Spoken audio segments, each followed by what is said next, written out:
Carson Beck has to find a way to get back on track. It's the football party. Let's go.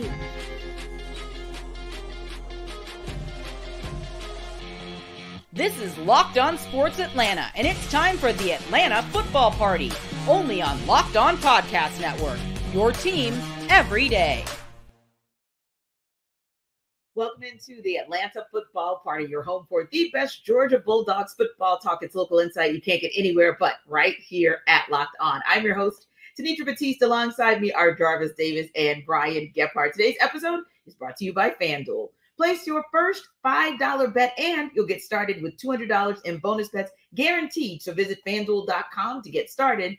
And the Atlanta Football Party is part of the Locked On Podcast Network, your team every day. So was Georgia's loss to Bama more about the field or the sidelines? We'll discuss, and we'll talk about Georgia getting the last word, or maybe two words. But first, let's talk about 15's comeback. So Jarvis, you kind of teed this up because we talked about Carson Beck and getting back right. The first part of Saturday's game looked all the way wrong, but to be honest, it also looked a lot like what we've seen so far this season. So for you, what does Carson Beck need to do to kind of reverse course and get back to looking like a Heisman hopeful? To be honest with you, like going back and kind of looking at the game, it just seemed like there was some moments in that first drive where he made the throws. It was fair. Just that you had the offensive pass interference with Don Levitt, and then you had the drop ball with Arian Smith, which would have been huge. Yes. I'm talking about that I feel like that now that I'm thinking about it and going back and looking at it, I was like, if he would have caught that ball, I feel like the game probably would have gone a different way, because when you start having things not go your way, it's like a snowball effect. Because college football, if momentum is a tangible thing, a lot of people talk about how momentum is not a tangible thing in sports and football and all that stuff. If it's tangible, and I'll make a case for it, it's definitely tangible in college football, because that is the thing that kind of change and shifts games. And we saw that in the second half when they came out and made the necessary adjustments.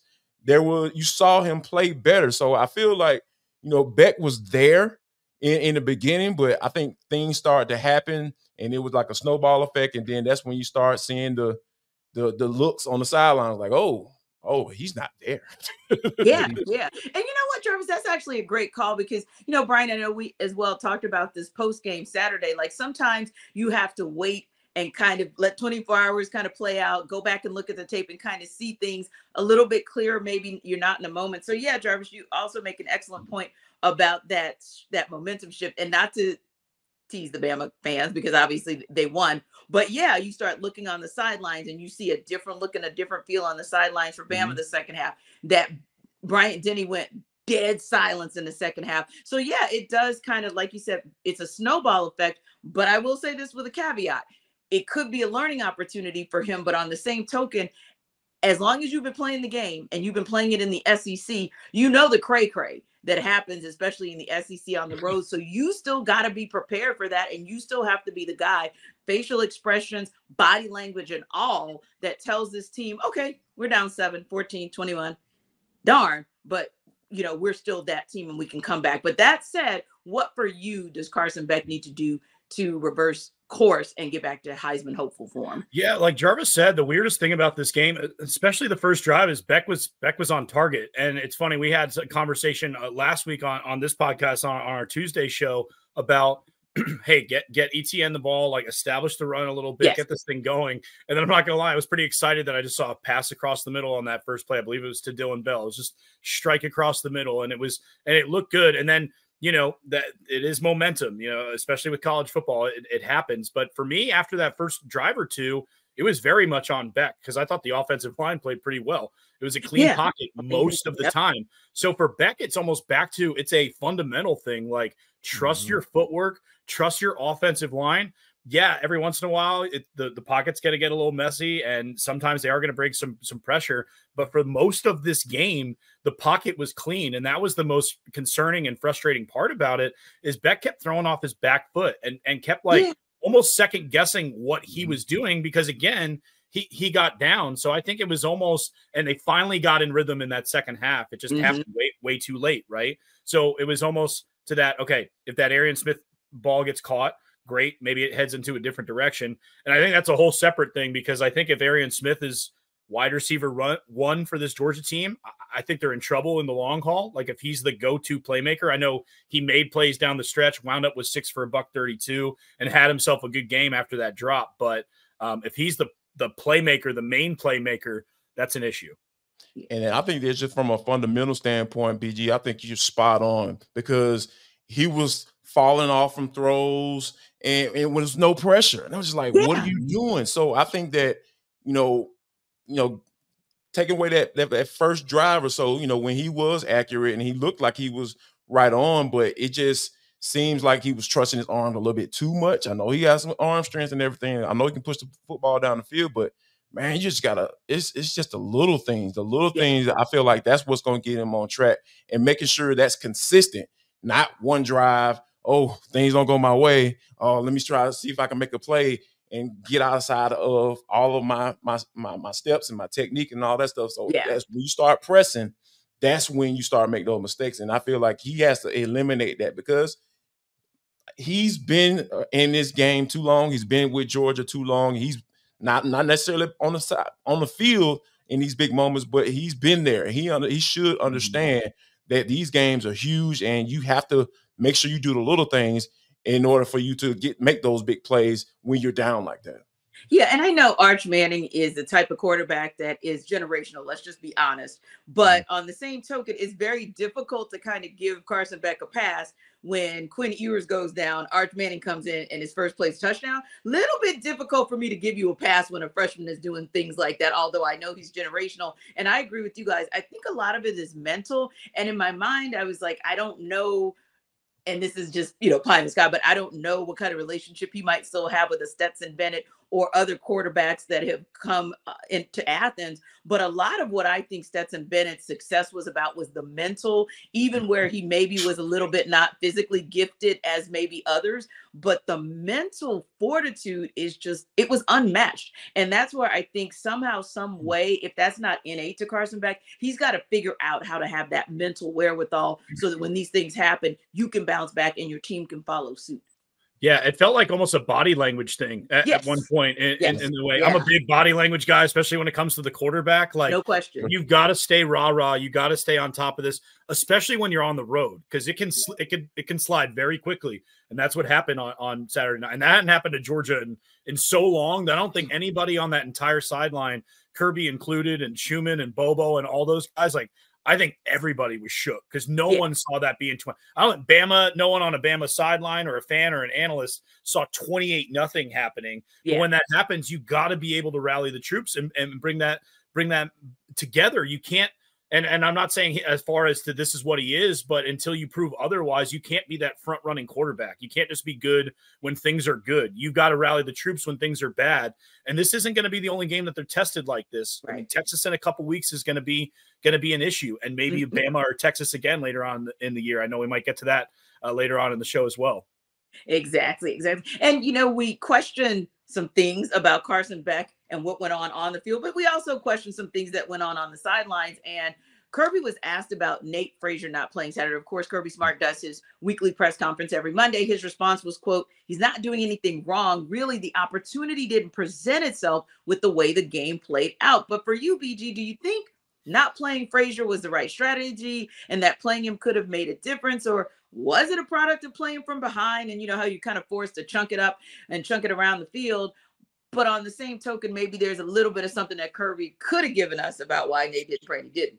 Yeah, it was interesting the way he responded to this question, because most of the time Kirby will tell you, like, he'll give you that vague, like, oh, he needs to improve on something kind of a thing. Right. So it's pretty much just hey, this guy's a true freshman. He's probably just not up to speed on pass pro as some of these other guys are. And when you got into that situation where you need to be throwing the ball, that's why you saw a lot of Cash Jones. He has the ability to catch the ball out of the backfield. He's able to pass protect. So you have that situation. And I think it was as simple as that. So I'm surprised Kirby didn't hit him with hey, he's still got things he's got to work on. We're going to work to get him back out there, kind of keep it pretty vague and open-ended. And sometimes a lot of times it might be with some of the older guys, but oftentimes in the media, he takes that opportunity to say he needs to get better at this and almost challenge him publicly. Maybe he didn't do that because he is a freshman and he does that more for some of the older guys. But to me, it was just a simple idea of, hey, he's not there in pass pro, and this team needed to pass the ball once the first quarter was over. They didn't have an opportunity to run it too much. Yeah. And for me, I look at it from this aspect of it. Like, there is something to having multiple guys that can be guys, right? I mean, no offense to Cash Jones, but we know what he is. We know what he brings to the table, and he's a veteran guy. And he even has some leakage, some questionable pass pro decisions that he made too in that game. You know, and because I feel like this is one of those games where whatever the issue is with Nate Frazier, because we haven't really seen him that much. Yes, that first game. Right, since Clemson, right? Yeah. So when you think about it from that aspect, you're like, okay, what's going on with this guy? So I'm all for getting guys in now so you can understand what their role will be when it comes up again, i.e. Texas, i.e. Ole Miss. And now, granted, given what happened this past weekend with Ole Miss, I was never on that Ole Miss train about that being like a super difficult game, but it's still, you know, once that red and black steps on the field, teams change their mindset and like, hey, they get up for those games. So from that aspect, I feel like you got to have guys like Nate Frazier ready to go, because you coming out throwing the ball like you did. I mean, I get it. Like, if guys make catches, if guys don't push off, like, we might not even be talking about a loss. Who knows? But I think that, you know, in order for Trevor Etienne to be as effective as you would like him to be, I feel like you got to get a guy like Nate Frazier, because he's that guy between the tackles that can get up in there and break some tackles and be the Georgia type running back that we're used to seeing. So I think a combination of those two guys needs to start happening now, so you won't be questioning later. Yeah. Kirby Smart also was asked the question of desperate or aggressive. Now, granted, it was more about the offensive side of the ball, but could be the case on the defensive side of the ball as well. Aggressive or desperate? We'll talk about that between the hedges.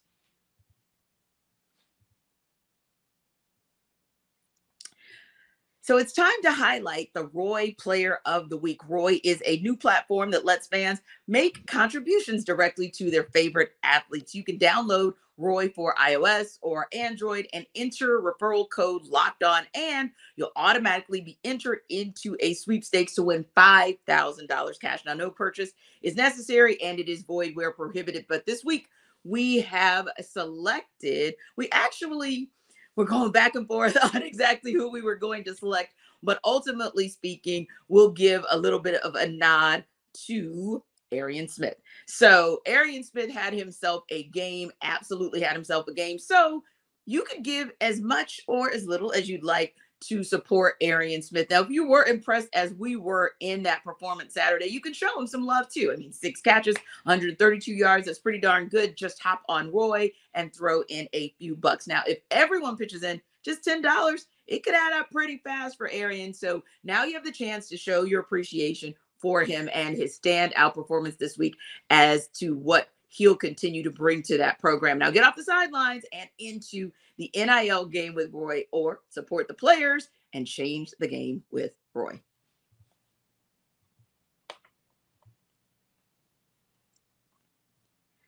So guys, I thought this was a very interesting comment that came out, or a very interesting question in the press conference Monday, where one of the reporters was talking about the slow starts from Georgia, particularly on offense, but then kind of went into alluding on the defensive side of the ball. And he basically said that he wondered if Georgia needed to play, quote unquote, more desperate, Brian. So Kirby Smart said he didn't think that they should play more desperate, just maybe more aggressive or loose. But do you err on the side of maybe you should play desperate, especially on the offensive side of the ball, or just more aggressive? How fun was that second half? Actually watching them air it out, push the ball down the field, take chances, use all these athletes that they have. I think Georgia needs to get out of that mindset, which they settled into and kind of got out of with Todd Monken of, okay, if we just execute and do what we need to do and do our job, that's it. Yeah. Other teams have caught up a little bit in that regard in terms of the explosiveness and the ability. You have to take chances. You have to push the ball down the field. It's not always going to be this simple, like, okay, we're going to take 8, 10, 12-yard runs. We're going to contain them on defense. We're going to bend, don't break. because once you get punched in the mouth, this team wasn't able to respond. They kind of responded and did take the lead. I do understand that, but giving up that 28-point lead was eventually insurmountable to be able to come back in that way. So I think they do need to play. I guess not desperate. And I think it's probably just that word for Kirby. Yeah. Like triggers them. Oh, yeah, like, he was we're not quite there yet, but he does. I mean, that's the conversations need to be this week. You got 2 games at home against inferior opponents coming up, right? In Auburn and Mississippi State. Use that to not win conservatively or just kind of comfortably win by a few touchdowns.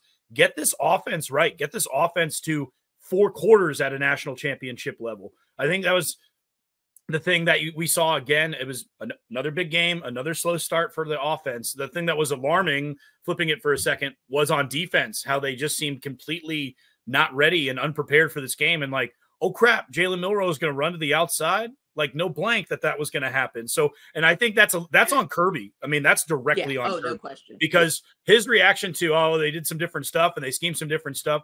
That's your job. You know that's an issue. You know you guys have had a problem with Jalen Milroe in the past. So to act like they weren't like ready for it or surprised that it happened was a little alarming in that way. So I think the defense will obviously get back on track. But yeah, I would like to see the offense really just be more aggressive and push it and go after it early. Go on the attack early as opposed to just kind of cruising and letting your defense try to win games for you. Yeah, and it's interesting. A lot of Kirby's former players actually thought that's what they were going to see. A lot of them said they thought that they would see some trickery. They thought that he would come out aggressive, not just chunking the ball down the field, but really kind of establishing their will. And they were kind of surprised that it took going down 21, 28 points for them to wake up and go, oh, hey, wait a minute, we need to get after it. Like, yeah, I kind of felt the same way. Like, I don't want to say, Jarvis, that I felt like Kirby took a step back or was a step behind, but I kind of felt like the game plan was a step behind. Like he just felt like if A, then B. So just like Brian said, if we plug in what we do in every game against every opponent, it's automatically going to work, except you know that there's a different kind of guy on the other side under center that smoked you last year and kept you away from being able to, contend for a 3rd national title. And now we're having this conversation again. So I don't know, maybe desperate wasn't such a far stretch of a word versus aggressive. I mean, I think a lot of people are probably putting a little bit too much stock in Kirby in this particular game, because I'm just looking at the game. Alabama was so prepared. They had an excellent game plan, because when it comes to what Jalen Milroe was able to do in the first half and versus the second half, it was a numbers game, because what they had was they had trips on the play side. And then what they were doing was they were putting the man in motion and having him motion over, snapping the ball on a little jet sweep motion, and they were handing the ball off to the running back, and it was an option. So all you got on the backside is outside linebacker and Chaz Chambliss, God bless him, and then you got the safety. But guess what? The safety is accounted for because that wide receiver's coming in motion. He's coming down the crack. So when you think about it from that aspect, it was just perfect execution. Perfect execution by Alabama. Nick Sheridan, Kalen DeBoer, cheers to you, because you made one of the best defense coordinators in the country look like he wasn't prepared. And when you think about it from that standpoint, it's just like, all right, man, what was your mindset, or what was the game plan coming in? You didn't know these guys were going to do this. These dudes don't play 2 or 3 games before he played y'all. So the film and is a very out there. close one the week before. Right. So it gave you a bit of a blueprint. Sure. And then on top of that, when you think about it from that aspect, it wasn't any trickery. It wasn't any trickery going on in the first half by Alabama on offense. So yeah, that's why I feel like this conversation is going down this road, because it wasn't about Kirby. It was about what Alabama did and how they were just able to execute. And it just made sense. I was like, what? Because I went back and watched it today. I was just like, okay, like these guys got numbers. And then when you have the type of talent that Alabama has, yeah, they're gonna block it up. It's easy. But Jarvis, if it wasn't about Kirby and what his coordinators did, then what for you was the difference in why was there such a marked difference in the first half versus the second half? Because if we say it wasn't about Kirby and his coordinators in the first half, then it seems like we shouldn't be able to give him that much credit or them that much credit for making the adjustments in the second half. So what do you feel like was the change, was the number one factor in why that game took such a different direction? So first of all, I feel like, defensively for Georgia, I felt like they were being aggressive in the first half. They were playing a lot of man coverage. They were sending some pressures up the middle, try to throw Jalen Mirror off. He was just making the right reads. And then when you fast forward to the second half, they start switching it up a little bit. Instead of you seeing that safety follow that wide receiver going across the formation, he was just standing over there, Jonell Guerrero. It was a perfect play. I was just like, oh, because I watched the first couple of drives in the second half, and I was like, they ran that same thing that they had success with in the first half. Jonell Guerrero, instead of following dude across the formation, which a lot of times determine whether or not they're gonna hand the ball off or whatever, they Jalen Milroe pulled it, and Jonell Guerrero was just sitting right there, waiting to make the tackle for a loss. So those are the type of things that, sometimes it can seem very simple, but, when you have that snowball effect, you have all the turnovers, those little adjustments make all the difference in the world. And that's why you see that the game, it was like a tale of two halves. That's how you see it. That's why you see how it played out like that, because of just those little adjustments. And then when you add the mistakes by Carson Beck, that's what you get.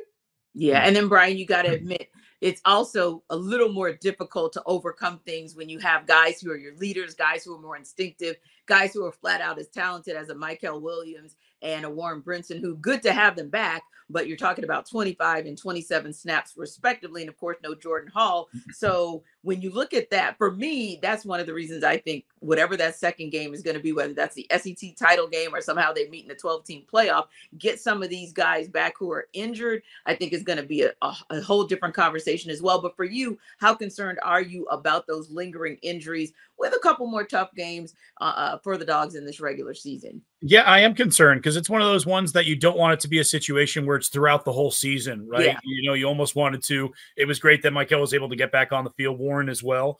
But the fact that if they're not at that close to 100%, because that wasn't a ton of snaps that they wound up playing, right? In that mid-20s range, for Michael to be effective and impactful on the game, you'd like to see him out there a good bit more. So I'm very curious to see how Kirby goes about managing this moving forward, because they're also in a spot now where they don't have the luxury like they've had in years past of, okay, we can kind of just cruise through our SEC schedule.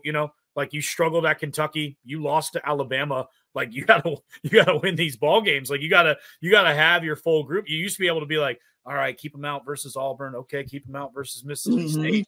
That team doesn't necessarily have that same luxury anymore. So I would expect him to kind of, speaking specifically with Michael, like I think he'll be used in that limited snap base for the next couple weeks. And then hopefully when you get to the game before Florida, and maybe it's a 2-week stretch or if he re-injures or something, where you have the bye week built in, take the rest, then maybe he winds up sitting out against Florida, because as you look at the schedule, Florida is one of the easier ones left on the schedule. So maybe they look at that as almost like a 2-week bye week for anybody to get right and get healthy, because if you go against this Bama team again, they've got your number, right?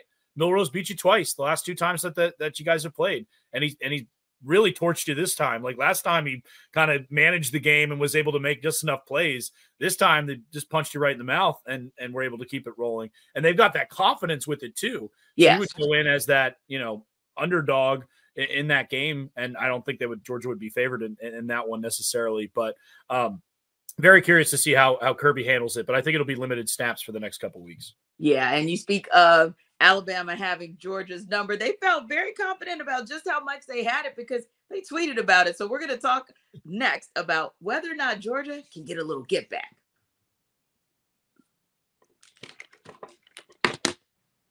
This episode of our Atlanta Football Party is brought to you by FanDuel. FanDuel, of course, is America's #1 sports book. And as you guys know, we're about a quarter of the way into the NFL season. So if you want to take advantage of what's going on in the NFL season, you need to stop by FanDuel.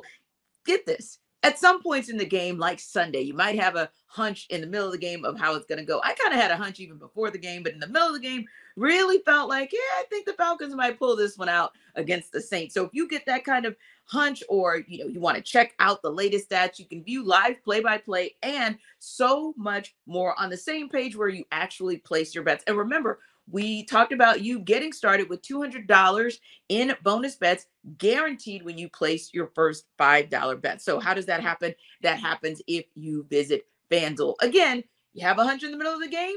You can check out the latest stats. You can view play-by-play and, of course, do so much more on the same page where you place your bet. So make sure you visit FanDuel.com and you get started with $200 in bonus bets guaranteed when you place your first $5 bet. Why? Because it's FanDuel, and FanDuel is America's #1 sportsbook.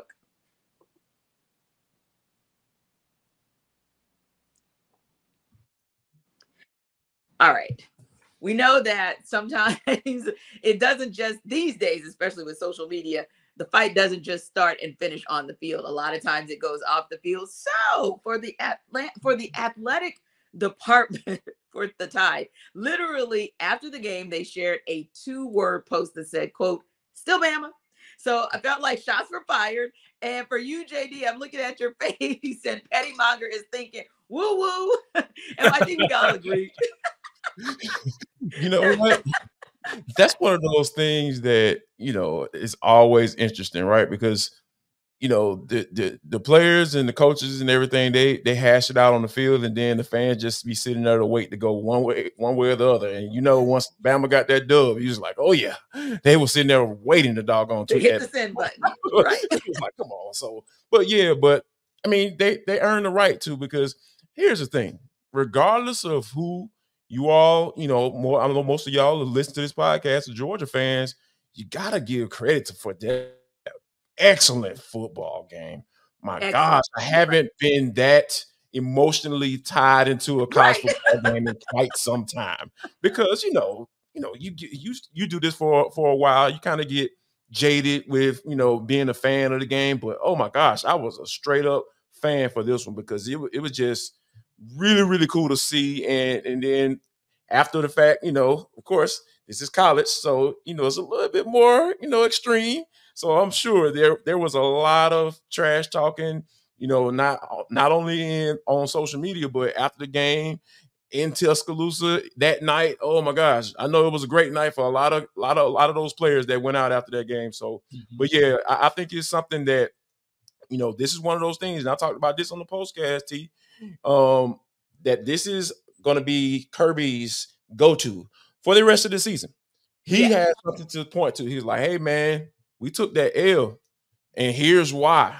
So this is why this is not acceptable. That last rep in practice where y'all can't quite get the play right, and y'all got to run it again. It's like, hey, man, this is why. We went in and got our behinds kicked. I'm sure he's going to use more colorful words than I just used. This is why we got our behinds kicked. So I need y'all to do this right every single time. There are no exceptions, because we talked about the little things earlier and how those were the big changes in this game, and how this game was able to, look a little different from first half to second half. So now we need to start games this way. And I think that Kirby's going to put more emphasis on those type of things going forward.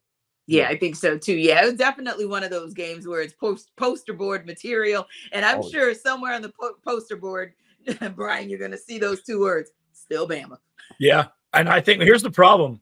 That bulletin board's filling up way too quick, too early in the season. It's October. It's October 1st. That bulletin board's got first half Clemson.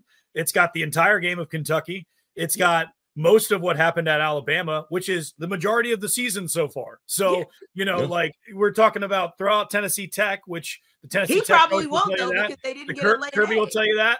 I mean, you talk second half at Clemson, the fourth quarter at Kentucky, and a quarter and a half at Alabama. So the idea, I think for him, it's 2 things, right? It's now you've got all this stuff, all the slow starts, but this team needs to play a full 4 quarters of football against a quality SEC opponent, not even just an SEC opponent in general now. Like, I mean, that's like, I think it's really important to like crush Auburn on Saturday. I mean, I think it's, yes. and Kirby's not a run up the score guy. I don't know what his relationship was with Hugh Freeze. He used to hate Gus Malzahn. So anytime he got a chance to run it up on him, he would. But this needs to be the score of that Tennessee Tech game. It needs to be 48-3 come Saturday. Like, they need to leave no doubt from the get-go, from the jump. No Carson Beck out in the middle of the third quarter because you're up 4 scores. Like, this needs to be, you got to stomp them out. Like, you just have to. It's got to be that kind of a situation. So there's just been too much bad stuff that's happened this far. And again, like you guys have said, and what you were saying, Jarvis, too, kudos to Alabama. They were more prepared. They were better coached. They were anything you want to pick out. They did better than Georgia on Saturday. And it's fascinating that they seemed like they found the right coach. I mean, it took Texas, 15, 17 years to get back. And it took Alabama 4 weeks, so, and that's scary for the rest of the SEC. Yeah. And I think it's interesting to me because a lot of people are saying, well, we'll talk about this in a couple years when it's Kalen DeBoer's recruits. Kalen DeBoer brought several of his guys from Oregon who were his top tier guys and plugged those guys in, and also did a lot of work in the offseason to help Jalen Milroe to become this guy because he has elevated. So I think you're absolutely right. Kalen DeBoer showed that he showed you that when he got Washington to the national championship, but now he's showing it in the SEC. So I think that's good of you, Brian, to give some credit to Kalen DeBoer for this win and not just say, oh yeah, this was just Nick Saban legacy players and that's how he got it done. Yeah, no. And I also hate that as that idea. The other thing too, with I think the best thing DeBoer's done from a recruiting, keep your player standpoint was Ryan Williams. I mean, and we saw what that young man did on Saturday. Unbelievable. The body control on that 75-yard catch. I mean, that's just, that'll be played for forever and ever and ever. And he's already got his first big NFL draft clip highlight of his get the bag day, because he'll be a first rounder in a couple years, and that'll be the first clip you see. And he did this as a freshman, but and DeBoer said as much when he came in. He was like, all right, this is cool. Neat. Do the press conference. Where's Ryan Williams? I need to talk to him. We need to make sure we get him here. So that was his biggest recruiting job so far. Yeah, no, he is. He's like, I know what that kid's about. I've got a thing or two with developing wide receivers. So yes, please come on down to Tuscaloosa. We'll take you. Yeah, a lot of credit to him for that. And you guys mentioned it, so I want to go back to it real quick. The fact that, this is an opportunity for Georgia to do some things against Auburn. And we know it's not going to be easy because Georgia's only lost back-to-back games 3 times in the Kirby Smart era. And we're talking about going back to 2018 when they lost to Alabama and then again to Texas at the end of that season. But let's think about this. Auburn almost upset them last season. They almost upset Oklahoma last week. So they're not going to be a cakewalk. What do the Dogs need to do in order to not just avoid back-to-back losses? But I like how you said that, Brian. Go in there, dominate, and really and we know it's in Athens, but go in, dominate, and really show and put down the hammer to let people know you're still that team as well. Yeah, that's one of the things that when you think about the Auburn and what they have going on with the whole Peyton Thorne and you don't know, playing 4th-string quarterbacks. It's just a lot going on with this team. So that's why you got to get on these dudes' head early and often. And I think that it's pretty simple. You're better than them. So go out there and spank them from 1 through 4. And I'm with you, BG. I don't want to see Carson Beck out the game. Nah, man. Ain't no, injury, Gunner Stockton. No, I don't want to see Gunner at all. At all. I want to see 15 throughout the entire game. I want to see him put it together. I want to see Nate Frazier for whatever's going on. Can we get Nate Frazier? Can we get some Trevor Etienne going on? Get those guys' names in the stat sheet. So for me, it's all about, starting fast and finishing fast too. And I think that if they're able to do that, they'll win this game easily. Indeed. Well, thanks to our everydayers, as always, for stopping by the Atlanta Football Party and making us your first listen of the day. Be sure to make Locked On Bulldogs your second listen of the day. And of course, we are free and available wherever you download your podcast. So be sure to like and subscribe. And also be sure to stop by the Atlanta Sports Party Thursday.